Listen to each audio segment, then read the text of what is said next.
দুজনকে অনেকদিন পর দেখি, খুব মজা পাচ্ছে দুজনেই।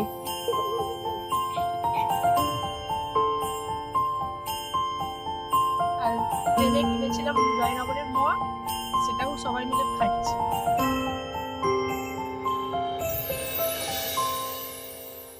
তো বন্ধুরা, তোমরা নিশ্চয়ই ভালো আছো। আমি এসে গেছি আমার আবার একটা নতুন ভ্লগ নিয়ে। আজ যাব খিরাই, যাকে বলা হয় ফুলের উপত্যকা বা ভ্যালি অফ ফ্লাওয়ার্স। সেখানে যাওয়ার জন্য একটু তাড়াতাড়ি উঠেই রেডি হয়ে নিয়েছি। রেডি হওয়ার পর একটু সময় পেতেই আমার ফুলের বাগানে আমি একটু সময় কাটাচ্ছি। ছাদ বাগানে একটু সময় কাটিয়ে আমরা সকাল সকাল খিরাইয়ের উদ্দেশ্যে রওনা দিয়েছি। প্রথমেই আমরা বাসে করে যাব বাগনান। বাসে করেছি, সামনে জায়গা নেই তাই পিছনে আমরা বাস থেকে নেমে পড়েছি। নেমে এবার টিকিট কাউন্টারের দিকে এগোচ্ছি, আর তোমরা দেখতে থাকো। এরপর মজাদার ভিডিও হতে চলেছে। আমরা তো বাগনান থেকে ট্রেনে উঠবো, কিন্তু যারা হাওড়া বা কলকাতা থেকে আসতে চাও তারা হাওড়া স্টেশন থেকে মেদিনীপুর বা খড়গপুর লোকাল ধরলে একটি ট্রেনেই খিরাই পর্যন্ত চলে আসতে পারবে। সময় লাগবে মোটামুটি 2 ঘন্টা মতো। এখন আমরা এসে গেছি বাগনান বাস স্ট্যান্ডে। এই বাস স্ট্যান্ডের চারপাশেই বসেছে বিভিন্ন ধরনের সামগ্রীর দোকান, বিশেষ করে ফলের দোকান। খুব সকালে বেরোনোর জন্য অদ্রিতাকে আর সকালবেলা কিছু খাওয়ানোর সময় হয়নি, তাই ওর জন্য একটি ফলের দোকান থেকে কিছু কলা কিনে নিলাম। ও কলা খেতে খুব পছন্দ করে। তো বন্ধুরা, এখন আমরা পৌঁছে গেছি বাগনান স্টেশনে। অদ্রিতা তো খুব খুশি, সে টিকিট কাউন্টারের সামনে ছোটাছুটি শুরু করে দিয়েছে। আমাদের টিকিট কাটা হয়ে গিয়েছে। বাগনান থেকে খিরাই পর্যন্ত টিকিটের মূল্য 10 টাকা। আমি এখন ওভারব্রিজ দিয়ে 4 নম্বর প্ল্যাটফর্মের দিকে এগোচ্ছি। তোমরাও কিন্তু ঝুঁকি না নিয়ে সর্বদা ওভারব্রিজ দিয়ে যাতায়াত করবে। অদ্রিতার জন্য প্ল্যাটফর্মে একটি সারপ্রাইজ অপেক্ষা করছিল। ওকে আমরা আগে থেকে জানাইনি যে ওর দিদি অর্থাৎ ওর বড় মাসির মেয়ে দেবানিকাও আমাদের সাথে যাবে। দেবানিকা তার ঠাকুমার সাথে আমাদের আগে স্টেশনে চলে এসেছে। মাও অনেকক্ষণ পর একটি গল্প করার সঙ্গী পেয়ে গেল। দুজনকে অনেকদিন পর দেখি, খুব মজা পাচ্ছে দুজনেই। এবার অপেক্ষার পালা, কখন ট্রেন আসে। আমরা প্ল্যাটফর্মে পৌঁছানোর মিনিট 2 আগেই একটি ট্রেন ছেড়ে গেছিল, তাই আমাদের আরও 10 থেকে 12 মিনিট অপেক্ষা করতে হলো। অবশেষে ট্রেন প্ল্যাটফর্মে এসে গেছে। আমরা এবার সাবধানে ট্রেনে উঠব। আমরা ট্রেনে উঠে পড়েছি। 2 বোনই ট্রেনে উঠে খুব খুশি। যাতায়াতের পথে ট্রেন লাইনের দুপাশের দৃশ্যগুলি খুবই মনোরম। বিশেষ করে নদীর ওপর কোলাঘাট ব্রিজের চলমান দৃশ্যটি দেখতে আমাদের খুব ভালো লাগছিল। অবশেষে প্রায় 1 ঘন্টা ট্রেন সফরের পর আমরা নেমে পড়েছি খিরাই স্টেশনে। স্টেশনের পাশ দিয়েই খিরাই ফুলবাগানে যাওয়ার রাস্তা নেমে গেছে। আমরাও এই রাস্তা দিয়েই এগোতে শুরু করে দিয়েছি। ঢালু থেকে নামার পরই ফুলবাগানে যাওয়ার জন্য বিভিন্ন ধরনের গাড়ি, বিশেষ করে মারুতি সারি দিয়ে দাঁড়িয়ে আছে। তোমরা চাইলে এই গাড়িতে করেও ফুলবাগানে যেতে পারো, তবে আমরা পায়ে হেঁটেই এই পথটুকু অগ্রসর হব। সেই মতোই আমরা এই মাটির রাস্তা দিয়েই এগোতে শুরু করেছি।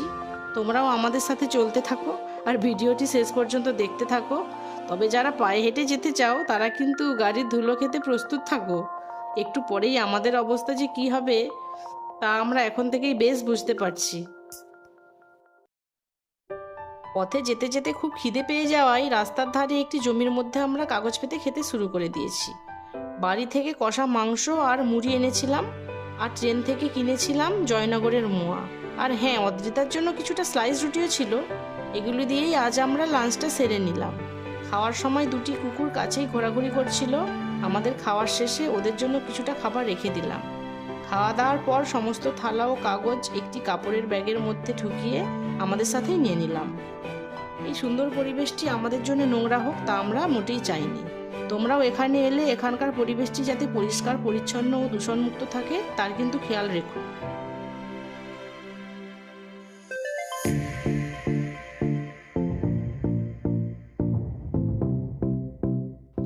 অদ্রিতা অনেকক্ষণ থেকেই বায়না করছিল একটা ফুলের মুকুট কিনে দেওয়ার জন্য। এখন রাস্তার ধারে একটি দোকান দেখে আমরাও অদ্রিতা ও দেবানিকা দুজনের জন্যই 2টি মুকুট কিনে নিয়েছি। তো তোমরা কমেন্টে জানাও যে মুকুট দুটিতে দুজনকে কেমন মানিয়েছে। এক প্রতীক্ষার পর আমরা ফাইনালি খিরাই ফুলবাগানে এসে উপস্থিত হয়েছি। খুব মজা হচ্ছে, কতক্ষণে ঘোরা শেষ হবে জানি না। আমাদের সাথে দেখতে থাকো। দেখতেই পাচ্ছ এখানে বিভিন্ন ধরনের ফুলের চাষ হয়েছে। তবে গাঁদা ও চন্দ্রমল্লিকা ফুলের চাষই সব থেকে বেশি পরিমাণে হয়েছে। ফুলগুলি কিন্তু এখানকার চাষিরা খুব যত্ন সহকারে এখানে চাষ করেছে। আর একটা জিনিস খুব ভালো করেছে যে প্রতিটি ফুল জমির আল বা হির বরাবর জাল দিয়ে ঘেরা আছে। এতে কার জমি কোনটা বুঝতে সুবিধা হবে। তেমন যারা বাইরে থেকে আমাদের মতো ফুল বাগান দেখতে আসে তারা কিন্তু মূল জমিতে অবাঞ্ছিতভাবে প্রবেশ করতে পারবে না।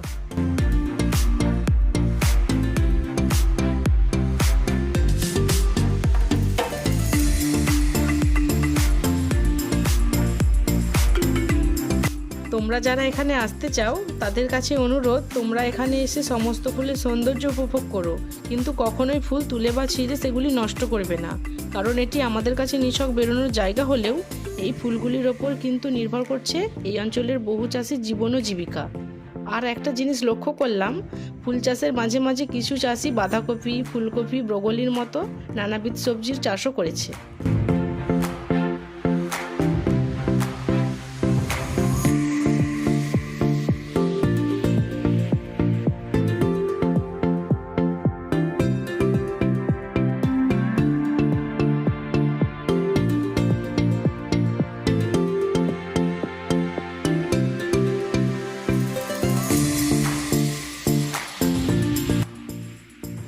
আমাদের ফুলের বাগান মোটামুটি ঘোরা শেষ। সামনে মেলা বসেছে, এবার আমরা মেলায় একটু ঘুরবো ভেবেছি। মেলার মধ্যে প্রবেশ করে যেটা সব থেকে বেশি করে চোখে পড়লো তা হলো রাশি রাশি ফুলের দোকান ও তার মধ্যে নানা রকম রং বেরঙের ফুলের সম্ভার। এখানে যারা বেড়াতে এসেছে তারা আর কিছু কিনুক আর নাই কিনুক, একটি করে ফুলের মুকুট কিন্তু অবশ্যই কিনেছে। ফুলের দোকানগুলিতে আবার নানা রকমের ফুলের চারাও বিক্রি হচ্ছে। ফুলের দোকান ছাড়াও অনেক খাবারের দোকান, হাওয়াই মিঠাই, আইসক্রিম প্রভৃতি দোকানও মেলার মধ্যে আছে। অবশেষে মেলা দেখা শেষ করে আমরা এই সুন্দর ফুলের উপত্যকাকে টাটা গুড বাই করে বাড়ি ফেরার পথে রওনা দিলাম। তো বন্ধুরা, তোমরা এতক্ষণ যে ভিডিওটি দেখলে তোমাদের কেমন লেগেছে? আশা করি ভালোই লেগেছে। যদি ভালো লেগে থাকে একটা লাইক করে দাও, অবশ্যই চ্যানেলটিকে সাবস্ক্রাইব করে নেবে আর পাশে থাকা বেল আইকনটি প্রেস করো যাতে পরের ভিডিওটি সবথেকে আগে তোমাদের কাছেই পৌঁছয়। তোমরা আমাকে এভাবেই সাপোর্ট করতে থাকো। আর ভিডিও সম্বন্ধে কিছু মতামত থাকলে কমেন্টে জানাও। আমার আগের ভিডিওগুলির লিঙ্ক ডেসক্রিপশানে দেওয়া আছে, তোমরা অবশ্যই দেখে নেবে। আর পরের ভিডিও নিয়ে খুব শীঘ্রই ফিরে আসছি। তোমরা সবাই খুব ভালো থেকো। টাটা।